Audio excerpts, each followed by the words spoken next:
Hello दोस्तों, welcome back to our channel.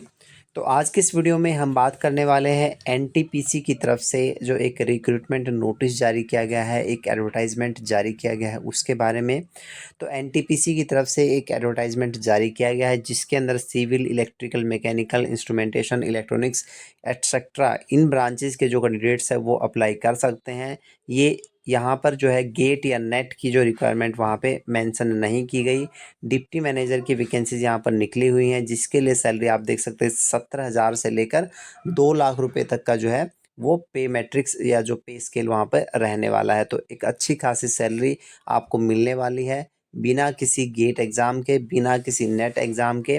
तो video के माध्यम से मैं डिटेल में आपको बताने वाला हूँ कि क्या क्या क्वालिफ़िकेशंस वहाँ पे मांगी गई है, कितना एक्सपीरियंस रिक्वायर्ड है, क्या एज लिमिट रखी गई है और क्या सिलेक्शन प्रोसीजर यहाँ पे रहने वाला है। तो एक एक करके सारी चीज़ें हम डिस्कस करेंगे वीडियो के माध्यम से। अगर आप इंटरेस्टेड हैं इस जानकारी को जानने के लिए तो वीडियो में अंत तक बने रहें। जो लोग चैनल पर नए हैं चैनल के कंटेंट को ज़रूर विजिट करें, बहुत सारा बेनिफिशियल कंटेंट आपको यहाँ पे मिलने वाला है। तो आइए ज़्यादा समय ना लेते हुए करते हैं आज का वीडियो शुरू। ये देखिए, ये एनटीपीसी की तरफ से जो ऑफिशियल नोटिफिकेशन है वो जारी किया गया है, ठीक है। तो ये एक गवर्नमेंट ऑफ इंडिया एंटरप्राइज है, जैसा कि आपको पता है पीएसयू जो कैटेगरीज के अंदर ये आती है, पब्लिक सेक्टर जो एंटरप्राइज होती है पब्लिक सेक्टर यूनिट के अंदर आती है। तो यहाँ पे 250 जो है वैकेंसीज निकली हुई हैं। डिप्टी मैनेजर की ये पोस्ट है, नेम ऑफ द पोस्ट आप देख सकते हैं कि डिप्टी मैनेजर की वैकेंसीज यहाँ पे निकली हुई हैं, जिसमें डिसिप्लिन की अगर हम बात करें, इलेक्ट्रिकल इरेक्शन के अंदर 45 वैकेंसीज हैं टोटल, मैकेनिकल इरेक्शन के अंदर 95 वैकेंसीज हैं, C&I इरेक्शन के अंदर जो है 35 वैकेंसीज हैं और सिविल कंस्ट्रक्शन के अंदर 75 वैकेंसीज यहाँ पर निकली हुई हैं। अब हम बात करते हैं कैटेगरी वाइज, जैसे कि इलेक्ट्रिकल इरेक्शन के अंदर जो 45 पोस्ट हैं, डिप्टी मैनेजर की वैकेंसीज हैं। बीई बीटेक डिग्री अगर आपने इलेक्ट्रिकल या फिर इलेक्ट्रिकल एंड इलेक्ट्रॉनिक्स ब्रांच में अगर आपने की हुई है विद एटलीस्ट 60% मार्क्स, तो आप इस पोस्ट के लिए डेफिनेटली अप्लाई कर सकते हैं। लेकिन सबसे ज़्यादा इम्पोर्टेंट क्या है यहाँ पे, सबसे ज़्यादा इम्पोर्टेंट ये है कि पोस्ट क्वालिफिकेशन 10 ईयर्स का यहाँ पे मिनिमम पोस्ट क्वालिफिकेशन एक्सपीरियंस मांगा गया है related to the power, steel, refinery, fertiliser, oil and gas या सीमेंट सेक्टर में से, ठीक है। Out of which a minimum 3 years का जो है आपका साइट का एक्सपीरियंस होना यहाँ पे नेसेसरी है, किसी भी इरेक्शन, मेंटेनेंस या कमीशनिंग इन इलेक्ट्रिकल एरिया, ठीक है। तो ये यहाँ पे रिक्वायरमेंट दी हुई है, ठीक है।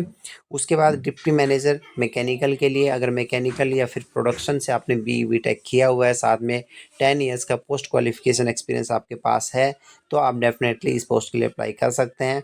डिप्टी मैनेजर C&I में क्या है, electronics and control and instrumentation या फिर instrumentation with at least 60% marks degree B tech अगर आपने किया हुआ है तो आप डेफिनेटली अप्लाई कर सकते हैं with 10 years post qualification experience.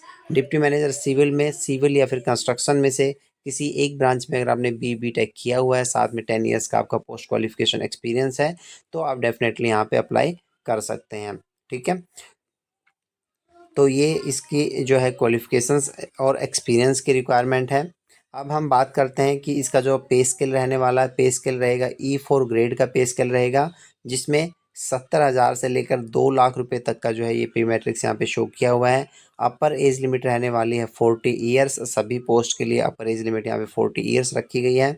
कुछ यहाँ पे डिटेल्स दी गई हैं कि अगर आप गवर्नमेंट या पब्लिक सेक्टर अंडरटेकिंग कैंडिडेट हैं तो आपके लिए कुछ स्पेशल रिक्वायरमेंट्स मेंशन की गई हैं, जैसे कि फॉर कैंडिडेट फ्रॉम गवर्नमेंट या public sector undertaking they should have a minimum 2 years of experience in the scale of 60,000 to 1,80,000, ठीक है। 60,000 से लेकर 1,80,000 तक का जो पे स्केल है उसमें कम से कम 2 साल का उसका एक्सपीरियंस होना चाहिए, तभी जो है गवर्नमेंट या पब्लिक सेक्टर अंडरटेकिंग के जो कैंडिडेट्स हैं वो इस पोस्ट के लिए अप्लाई कर सकते हैं। प्राइवेट सेक्टर कैंडिडेट्स के लिए आपको क्या करना है कि फॉर्म 16 आपको सबमिट करवाना है लास्ट 3 फाइनेंशियल ईयर का, ठीक है। तो ये बेसिक डिटेल्स यहाँ पे दी गई हैं, ठीक है।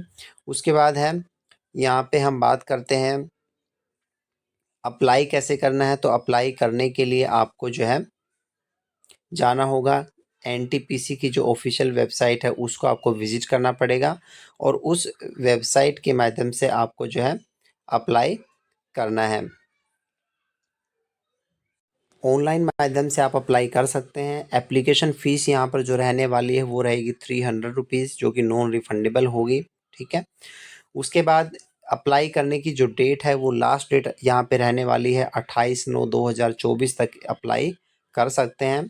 तो ये बेसिक डिटेल्स हैं जिसमें मैंने आपको सारी चीज़ें ऑलमोस्ट बता दी हैं कि कौन कौन सी वैकेंसीज़ निकली हुई हैं, कितनी नंबर ऑफ़ वैकेंसीज़ हैं, क्या क्वालिफ़िकेशन, क्या एक्सपीरियंस यहाँ पे मांगा गया है, कितनी एज लिमिट है, क्या सैलरी स्ट्रक्चर है।